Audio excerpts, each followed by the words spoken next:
Hello mga kaparmlat, nandito po tayo ngayon sa Kapaluhan, White Sand Beach.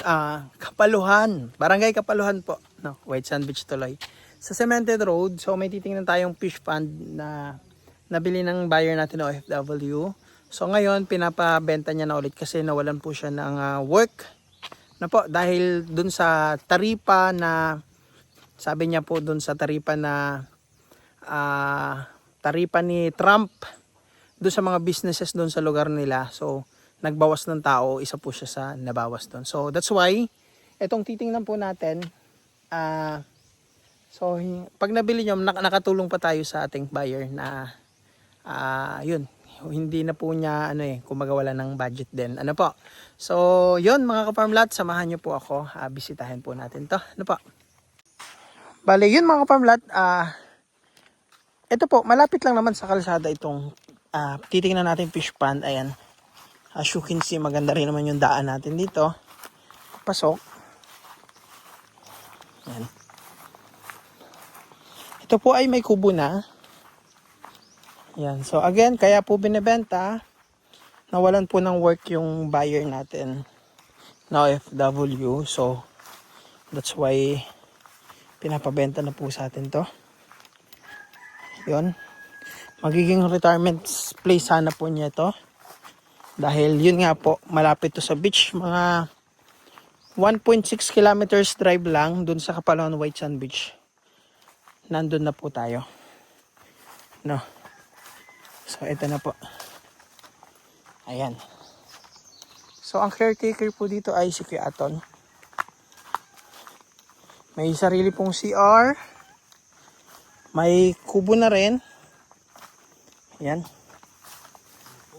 May mga tanim-tanim din pong mga gulay.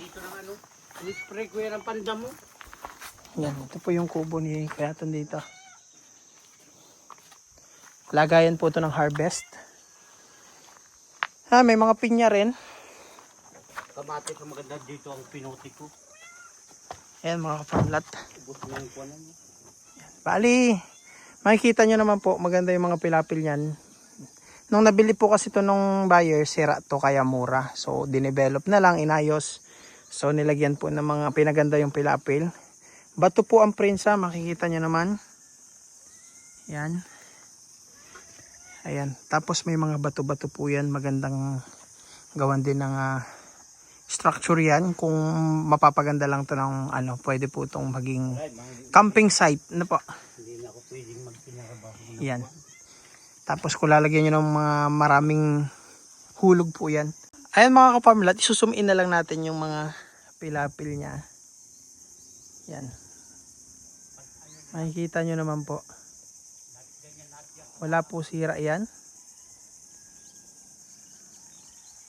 Yan. Yung pilapil po, ayan. Yung prinsa, ayan po yung prinsa natin. Cemented. Ayan. So, sa mga gusto pong mag-avail nito, magkano to kuya itong pinapabenta? 1M? Yan. Nasa 1.7 hectares po ito. 1M na po binibenta. Yan. May mga talbos kamote. May tanlad. May mga talbos kamoteng pula po yan. So, pinapabenta po ng 1M. Dahil medyo malaki na rin na gastos ng seller natin dito. Sa pagpa-develop. Yun, nagpalagay pa ng kubo, CR. Then, yun. Kasi nung nabili po nila to, sirang-sira po ito. Yan. So, ano po kasi niya, yung mga pilapil, pinatambakan ng bago. Yun, yung sira doon, yun, sira yun dati, pinaayos. Ayan. So, ang good thing lang naman sa property po, madali siyang puntahan. Kasi ang mga fish pond po, kadalasan, malayong lakad. Minsan, tatawid ka pa ng ilog. So, ito po, napakalapit. Ilang minutes lang na lakad. Nandun na po sa property. Tapos, kapag nainip-inip ka dito, punta ka lang po ng dagat. Ano po? Ayan. Ang Kapaluhan po ay ecotourism po ito. So, dinadayo po itong barangay na to ng mga gustong maligo sa beach. So yan, pabalik po tayo sa sa kalsada ng mga ka-farm lot. Yan.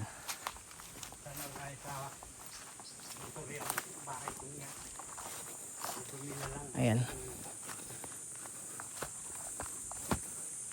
So yan, ayun, doon tayo nagpark ng motor. So malapit lang talaga. Kahit po senior citizen na kayo dito, pwede pa kayo dito. Yan. Madali lang naman puntahan. Tsaka maganda yung daan, hindi ahon lusong, no? Banayad lang na pantayan. May karatig din. Yung mga bahayan. So yun mga farm lot, ipapakita ko naman po sa inyo yung Google Map location natin. Ayan. Search natin, Calawag, Quezon.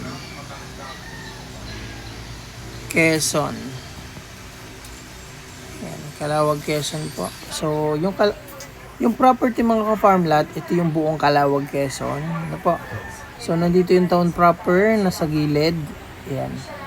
So yung property po nasa medyo bandang gitna ng Calawag, Quezon. Dito po banda siya. Ayan. Ito po yung Kapaluhan White Sand Beach. Ayan, search natin. Kapaluhan White Sand Beach, lalabas yan. Diba? So ayan po yung Kapaluhan White Sand Beach. Ayan. Ito po yung Barangay Hall. Ayan. And ito po yung high school, elementary school, may community dyan. So, ang property po, nandito lang. Ayan. Ito po. Ayan. Katabi siya ng malaking fish pond. Pero yung property, ito po. Itong maliit na fish pond na to. So, mga 1.7 hectares po ito. Na halos 100 meters lang sa tabing kalsada. Ayan. So napakalapit po niyan. Mabilis isang access po yung property, may kubo na. Ayan mga ka-farm lot. Ayan. So at least may idea kayo. So mga 40 to 1 hour drive. Mga 40 minutes to 1 hour drive po yan from town proper ng Calawag. Sa motor, pero kung sa sasakyan, halos 1 hour or hihigit pa. Depende sa kung gaano kabilis magpatakbo po o kung anong sasakyan. Kasi papunta dyan sa property, may portion ng cemented, may rough road, cemented, rough road, cemented, rough road. So hindi pa po fully concrete lahat ng kalsada dyan. Pero ecotourism road naman po yan dahil nga maganda yung dagat dyan. So ginagawa naman po yan. Ano po? Ay mga pamlat, pupunta naman tayo dun sa nabenta natin dalawang property. Kasi sasamahan po natin yung buyer tsaka yung magsusukat. Ayan. Kung saan, yan, nandito po tayo ngayon, nire-relocate po yung mga muhon dati nung na-sold natin. Bali, ito mga farm lot na sold natin na 4 hectares, yan. Yan, kasama natin yung magsusukat, tapos yung buyer. And ito pong karatig, nabenta natin din ito dati ng 2 hectares farm lot. Ayan, kasalukuyang pong maraming tanim yung nakabili dito. Yan, marami pong talong, may ampalaya, may mga manukan din po sila dyan. Ayan. So panalo na po yung sukal po nito dati, pero ngayon mga upo pala po ito, upo, ampalaya. Ayan. Panalo mga farm lot. Ayan mga farm lot, ito yung muhon. Yan, relocate natin. May Madre Cacao. Yan. Yan lang nga yung sinasabing PS dati. Yung nalaglag may... And ayun mga farm lot, bisitahin naman natin yung tinulungan natin dating may breast cancer. So kamustahin natin. Ulam. Ibig sabihin nung dati na hindi pa kita pinapainom nun, sobrang malaki. Malaking Tas magang-maga. Ngayon, Kupis na. Pumisa, kaso lang, di may kumbaga kaya lang malaki siya, may tapal ka. kapal, maraming ton. Di ibig sabihin, ang daming inilabas nung Ang nanay. dami. 1 litro yata. Ito kasi noon, dyan sa center. Dati, ano pa lang kuya. O, tamalabahan niya nga o, dami. Aba, nung lumaki kuya, parang wala nang intindi yung Center. Center. Yung doktor, Yung nurse. Dwight, Oh. ay wala na daw siya magago. Sa akin, ay di, pumupunta man akong Maynila. At least natulungan ng ano, no. Kailangan, Wala Langgasin mo na lang. bibigay na gamot. kailangan nga yun nga lang inaano niya yung panggamot daw na Oo, kuya. yung may inom para bumahaw.